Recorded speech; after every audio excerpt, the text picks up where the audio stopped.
역사 속의 사랑. 첫사랑인 로버트 더들리부터 노년의 사랑 에식스 백자까지 엘리자베스 1세의 남자들.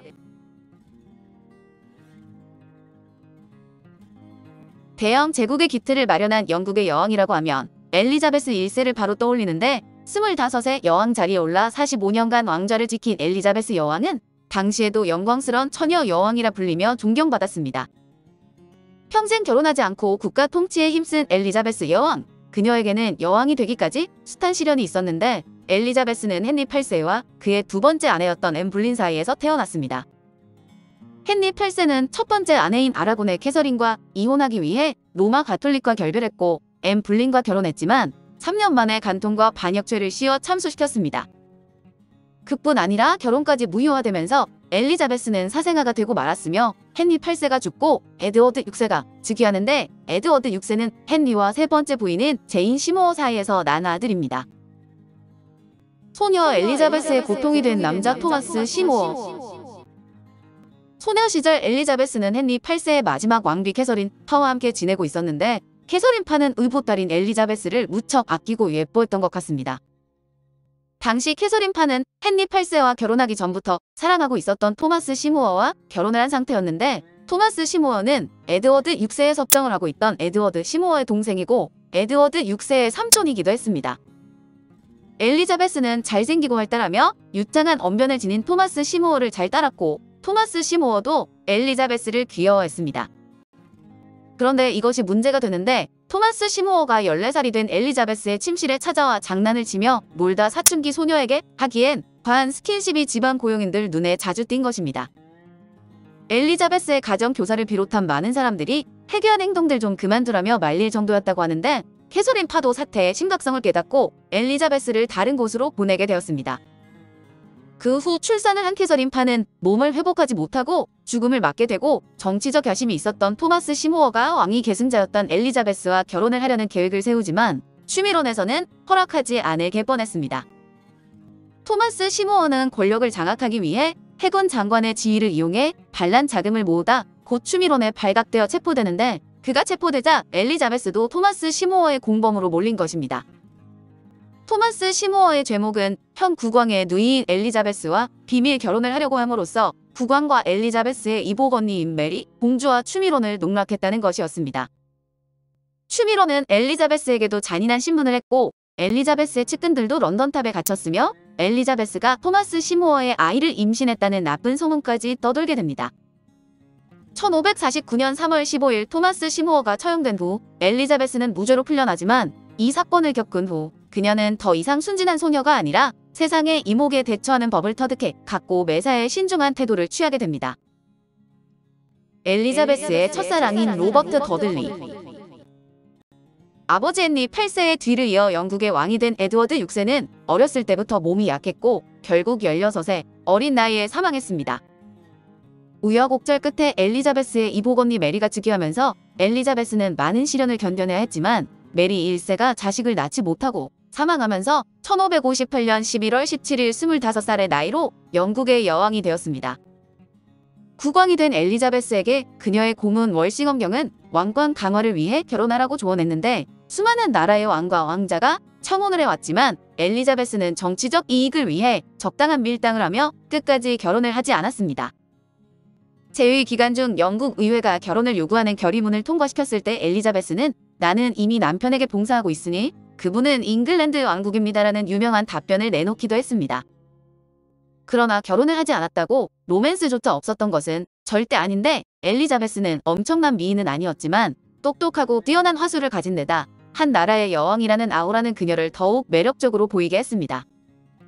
그녀 역시 사랑하고 사랑받고 싶었던 여자였기 때문에 그녀와 함께 거론되는 몇몇 남자들이 있는데, 엘리자베스의 첫사랑은 앞에서 언급한 토마스 시모어일까요? 사춘기에 엘리자베스가 친절한 그에게 잠깐 설레는 감정을 가졌을 수도 있겠지만, 그에게 사랑을 느낀 건 아닌 것 같고, 그의 반란에 연루되어 고초를 겪었으니 오히려 그에게 분노하지 않았을까 싶습니다. 엘리자베스가 평생 동안 결혼을 생각하게 한 유일한 남자는 로버트 더들리였는데, 엘리자베스가 어린 시절 지냈던 해필드 궁의 실제 소유주가 로버트 더들리의 아버지 존 더들리였습니다. 로버트 더들리와 엘리자베스는 동년배로 엘리자베스가 머무는 해필드에 로버트 더들리가 자주 방문했을 가능성이 크고, 이러한 만남을 통해 우정이든 사랑이든 감정이 싹튼 게 아닌가 싶습니다.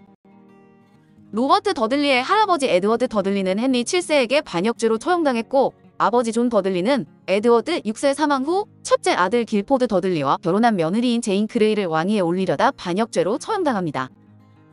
로버트 더들리 역시 어렸을 때 아버지의 반역으로 인해 런던탑에 투옥된 경험이 있었는데, 두 사람은 어린 시절을 힘들게 한 사건을 겪으면서 심리적 유대감을 가지게 되지 않았나 싶습니다. 게다가 로버트 더들리의 외모도 아주 훌륭했다고 하는데, 180cm 정도 되는 키에 까무잡잡한 피부를 가진 미남이었기 때문에 집시라는 별명이 있었다고 합니다. 로버트 더들리는 여인들과 어울리는 것을 좋아했고, 여인들에게 매우 친절하게 대했다고 하니 그의 외모는 엘리자베스의 눈길을 사로잡았을 것이고, 그의 친절은 엘리자베스의 마음을 사로잡았을 것입니다. 엘리자베스 1세가 여왕으로 즉위하면서 로버트 더들리의 삶은 이전과 달라졌는데, 여왕의 총애를 받는 남자가 되어 거마 관리관에 임명되었다. 1559년에는 슈미런 고문과 기사 자기에 임명되기도 했습니다. 그러니 여왕과 로버트 더들리 사이를 의심하는 수군거림이 많아질 수밖에 없었는데, 두 사람의 관계가 스캔들이 될 수밖에 없었던 이유는 로버트 더들리가 이미 결혼을 한 유부남이라는 것이었습니다. 그런데 로버트 더들리의 아내 에이미가 계단에서 굴러떨어지는 사고로 사망하는 사건이 벌어지게 되고, 이후 로버트 더들리가 아내를 죽인 것이 아니냐는 소문이 일파만파 퍼져 나갔습니다. 아내가 없어져야 엘리자베스와의 결혼을 꿈꿀 수 있으니 그가 아내를 살해했을 것이라는 소문이 퍼진 데다 엘리자베스가 로버트 더들리의 아이를 낳았다는 소문까지 퍼지게 되었습니다. 영국의 적대국들은 일제히 입을 모아 엘리자베스 여왕을 비난했는데, 당시 파리 주재의 영국 대사 트록모튼의 말에 따르면 군주가 신하에게 명령해 아내를 죽이게 한 후 그 신하와 결혼하려 한다는 소문이 났다고 합니다. 엘리자베스는 몹시 난처했는데, 로버트 더들리와 결혼하면 모든 여론은 자신을 비난하게 될 것이며 최악의 상황에는 반란이 일어날 가능성도 있었습니다. 그녀는 결국 수많은 어려움을 겪고 손에 넣은 왕관을 지키기로 결심하는데, 그녀는 한 남자의 여자가 되는 것보다 여왕으로 남는 것을 선택했던 것입니다. 엘리자베스는 그와의 결혼은 절대 있을 수 없는 일임을 선언해 엘리자베스와 로버트 더들리의 결혼 이야기는 해프닝처럼 끝나지만, 로버트 더들리는 평생 엘리자베스의 곁에 남게 됩니다. 로버트 더들리는 엘리자베스가 42살이 되었을 때 마지막으로 엘리자베스에게 청혼을 거절당하자 엘리자베스의 이모인 메리 블린의 손녀 레티스 놀리스와 재혼을 했는데, 화가 난 엘리자베스는 레티스를 내쫓아 버렸습니다. 영국이 스페인의 무적 함대를 격파한 칼레전 얼마 후 로버트 더들리가 위암으로 세상을 떠나는데, 엘리자베스는 며칠 동안 방 밖을 나오지 못할 만큼 슬퍼했고, 죽을 때까지 그의 마지막 편지를 베개 옆에 두고 잤다고 합니다. 엘리자베스의 발 밑에 망토를 깔아준 남자. 군인이자 유명한 탐험가이자 작가였던 월터 롤리는 용모가 수려하고 패도가 우아한데, 1580년 아일랜드 반란을 진압해 엘리자베스 1세의 총애를 독차지했습니다. 엘리자베스 1세가 행차를 할 때 흙탕 길 위에 값진 망토를 펼쳐 그녀가 그 위를 밟고 지나가게 해 발이 젖지 않도록 했다는 유명한 일화가 있는데, 이때부터 그를 카펫 공작이라고 부르기도 했습니다. 엘리자베스는 그의 충성에 대한 보답으로 30도 안 된 롤리에게 모직물 독점 수출권과 전국의 주류 판매세를 징수할 수 있는 특혜를 줬습니다. 당시 엘리자베스 여왕은 이미 40 후반에 접어들고 있었는데, 젊은 월터 롤리의 매력과 위트, 말솜씨에 빠져서 그가 곁에서 잠시도 떠나지 못하게 했습니다. 월터 롤리는 엘리자베스 여왕은 빛과 아름다움을 발산하는 글로리아나이자 순결한 달의 여신 다이애나이며 요정 같은 순수한 볼을 지닌 비너스라며 찬양하는 말을 쏟아냈습니다. 월터 롤리는 막대한 부를 바탕으로 미국의 2차례 원정대를 파견해 영국 최초로 북미 식민지를 개척했는데, 정착에는 실패했지만 처녀 여왕 엘리자베스를 기려 플로리다 북부의 버지니아라는 이름을 붙이기도 했습니다. 그리고 그는 영국의 감자와 담배를 들여온 것으로도 유명한데, 여왕의 비호를 받으며 승승장구하던 월터 롤리에게도 문제가 생깁니다. 그가 엘리자베스 여왕의 시녀인 베스 스톡모튼과 사랑에 빠진 것으로 이 사실을 알면 여왕이 자신에게 매우 실망할 것임을 알고 있어 베스와 비밀 결혼을 했습니다. 그리고 베스는 계속 궁전에서 일을 했는데, 베스가 아이를 가지게 되면서 두 사람의 비밀 결혼이 들통나게 되고, 격분한 엘리자베스는 베스와 롤리를 런던탑에 가두어 버렸습니다. 엘리자베스가 그를 이성으로 좋아해 분노한 것일 수도 있고 총애한 측근이 자신도 모르는 비밀을 만든 것에 분노했을 수도 있겠지만 엎질러진 물을 어쩔 수 없어 한 달 뒤 두 사람을 석방하고 시골에서 살도록 했습니다. 이후 월터 롤리는 1596년에 일어난 카디스 원정에 참여해 전공을 세우고 엘리자베스 여왕의 용서를 받긴 했지만 더 이상 여왕의 총애는 없었습니다. 엘리자베스 사후 제임스 1세가 즉위하자 월터 롤리는 반역죄 혐의를 받아 투옥되었는데 그는 런던탑에서 20년 동안 갇혀 살며 세계사를 저술하기도 했습니다. 그리고 추록한 후에는 남아메리카 오리노코 강변으로 전설적인 황금의 나라 엘도라도를 찾으러 갔지만 엘도라도를 찾지 못했습니다. 그리고 다시 제임스 1세에게 난폭한 행위를 했다는 혐의로 사형 선고를 받았는데 롤리는 자신의 묘비명에 다음과 같은 냉정한 자아 비판을 남겼습니다. 나의 오랜 인생 행로는 허영의 삶이었다. 나는 탐험가이자 군인이었고 거기다 아참꾼이었다. 그리고 하찮은 것에 유혹당해 좋은 마음씨를 가질 수 없었으며 훌륭한 사람이 되지 못했다. 노년의 엘리자베스를 사로잡은 젊은 백작.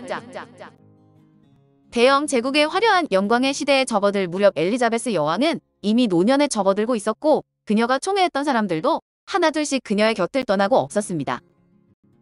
오래된 측근들이 떠나간 후 여왕의 곁에는 젊은 남성들이 자리하게 되는데 벌리 남작의 차남 로버트 세실, 로버트 더들리의 양자 에식스 백작 등 몇몇의 젊은이들이 여왕의 총애를 받았습니다. 이 중에 엘리자베스 여왕이 가장 총애한 것은 에식스 백작이었는데 당시 여왕의 나이는 53, 에식스는 20살도 되지 않은 청년이었습니다. 엘리자베스는 뛰어난 재능에 호탕한 웃음을 지닌 퓨어한 청년 에식스 백작에게 빠져들었고 그는 여왕의 침궁을 자유롭게 드나들 수 있는 권리를 얻게 됩니다. 그러나 1596년 포르투갈의 카디즈항을 정복하는데 성공한 의식스 백작은 오만방자해지고 아나무인의 태도를 보이는데 여왕의 총애를 받고 있는 데다 공을 세우기까지 해서 제 세상이 온 듯한 착각에 빠진 것입니다. 그는 의외나 사적인 자리는 물론 여왕 앞에서도 불손한 말을 늘어놓기 일쑤였고 추종 세력들에게 이런저런 청탁을 받아 엘리자베스에게 청탁을 들어줄 것을 요구하곤 했습니다. 엘리자베스가 난색을 표하면 고집스럽게 조르거나 윽박지르는 모습까지 보였으며 그래도 관철시키지 못하면 병을 핑계로 집에 들어박히기도 했습니다. 엘리자베스는 에식스의 이런 건방진 행동에 화를 냈지만 곧사람을 보내 그의 요구를 들어주겠다 말하며 달래주었는데 에식스는 여왕이 자신의 소나귀에 들어있다는 생각으로 더욱 기고만장해졌습니다. 1596년 스페인 원정을 떠났지만 별다른 성과 없이 돌아온 에식스는 냉정해 보이는 엘리자베스 여왕을 마주쳤는데 여왕이 자신의 부탁을 들어주지 않자 초조함마저 느꼈습니다. 1598년 어느 일요일 에식스는 국정을 논하는 자리에서 성질을 못 이기고 경멸의 몸짓으로 군주에게 등을 돌리는 일이 발생합니다. 엘리자베스는 그의 머리통을 세게 내리치며 어서 사라져 교수형이나 당해버려 라고 소리쳤는데 화가 난 에식스는 순간 검에 손이 갔으나 하워드에게 제지당한 후 엄청난 비난을 받아야 했습니다. 결국 여왕도 더 이상은 참지 못하고 에식스를 멀리하며 로버트 세실을 중용하게 되는데 두려움에 불안해진 에식스는 자신이 아일랜드를 정벌하겠다고 여왕에게 큰 소리를 치게 됩니다. 전쟁을 좋아하지 않는 여왕이었지만 이 응석바지 백작을 믿은 것인지 에식스를 영국군 총사령관으로 임명하고 1만 6천 명의 병사를 그에게 맡겨 아일랜드 반란군을 진압하게 했습니다. 군대를 이끌고 더블린에 도착한 에식스는 북쪽으로 가서 얼스터 요새에 있는 티론을 공격하라는 명령을 무시하고 반란군이 좀 적은 남쪽으로 향했습니다. 그리고 1599년 9월 티론과 정면으로 붙는 대신 6주간 휴전 협정을 선택하는데 화가 난 엘리자베스가 분노를 담은 친필 편지를 보내자 여왕에게 버림받을 것이 두려웠던 에식스는 말도 안 되는 행동을 합니다. 휘하 군대를 내버려 둔 채 혼자 영국으로 돌아온 것으로 자신의 행동을 변명하기 위해 진흙이 묻은 몸을 씻을 새도 없이 여왕의 침실로 뛰어들어갔습니다.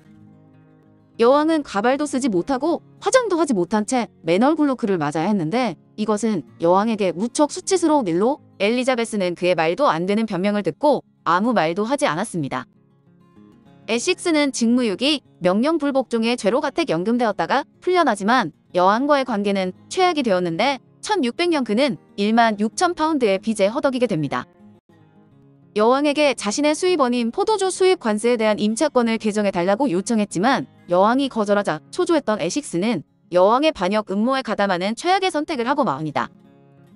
반란군은 1601년 2월 글로브 극장에서 셰익스피어의 리차드 3세를 특별 상연하는 날 거사를 실행하기로 정했습니다. 에식스와 300명의 추종자들은 말을 타고 왕궁으로 행진을 시작했는데 수많은 암살과 정변의 위기를 넘겨온 여왕은 당연히 이 반란을 순식간에 평정했습니다. 하워드 휘하의 왕당원에게 체포된 에식스 백작은 자포자기했는지 재판을 받는 내내 쾌활한 모습을 보였다는데 1601년 엘리자베스는 결국 의식스의 사형 판결문에 서명했고 에식스는 34세의 나이로 처형되었습니다. 이후 엘리자베스 여왕은 더욱 예민해지고 신경질적으로 변했는데 여왕의 시종들, 대신들, 백성들은 변해버린 여왕 때문에 가슴을 졸였다고 합니다. 영국에서 여왕은 행운을 준다는 미신을 남길 정도로 국민들 사랑과 지지를 받고 있는 엘리자베스 1세이지만 평생 긴장의 끈을 놓지 못하고 사랑하는 사람과 함께하지도 못한 그녀가 조금은 안쓰럽게 느껴집니다. 오늘 역사 속의 사랑은 첫사랑인 로버트 더들리부터 노년의 사랑 에식스 백작까지 엘리자베스 1세의 남자들이었습니다.